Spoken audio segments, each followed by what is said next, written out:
This is Smithy.tv.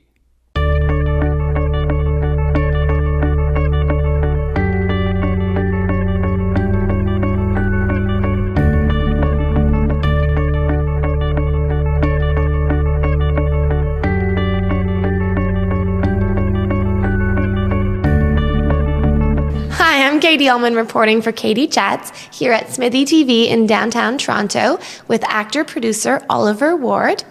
Tell me a little bit about your new series, Three Guys and a Witch. Okay, well, Three Guys and a Witch was a project we created in New York. I lived in New York about 3 years ago, and a few of my friends, we got together, and we, over, a meal, we were discussing like the uniqueness of living in a big city these days, and how there's tons of different, like your roommates end up being from all over the world.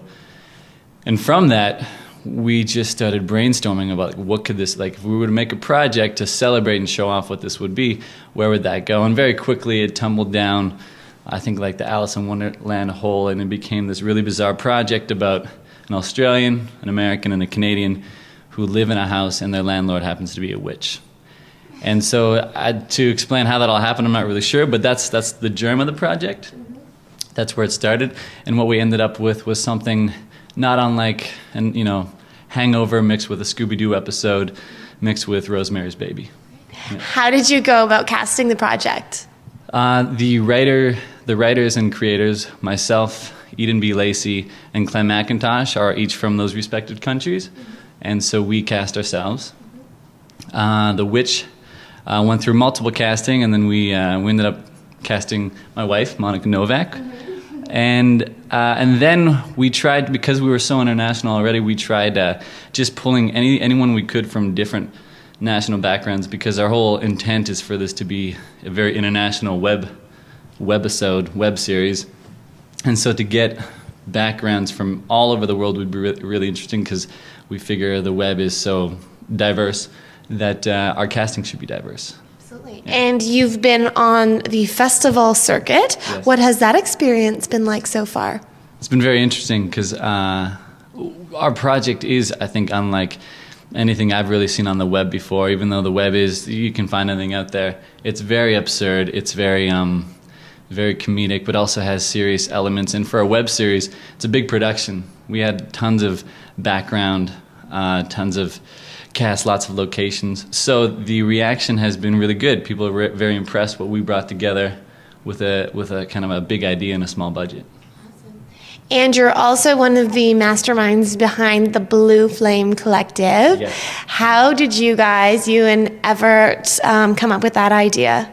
That was also very similar to, I guess, the beginning of Three Guys and a Witch. It was, we felt there was a demand, a need for new content created by your peers, for your peers.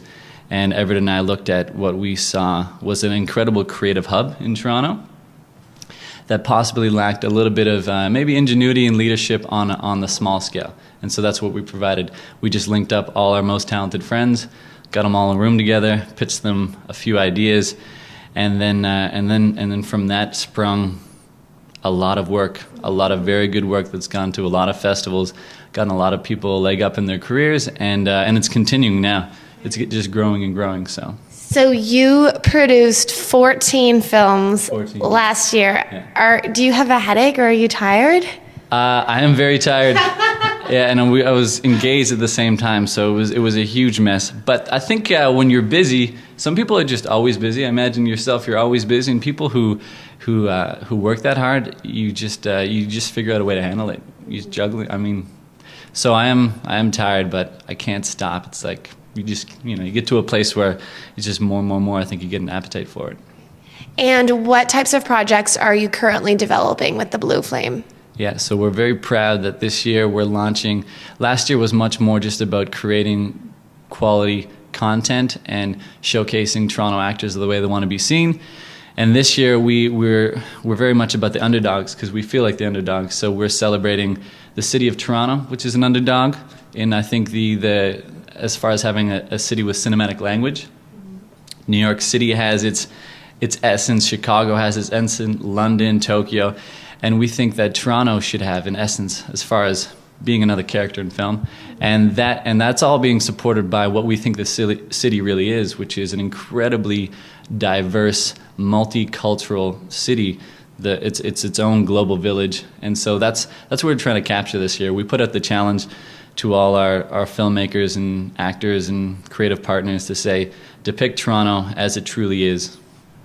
Yeah. And where's the best place to find out more information on you and Three Guys and a Witch and Blue Flame Collective online? Yeah, Three Guys and a Witch. You can definitely just www.threeguysandawitch.com.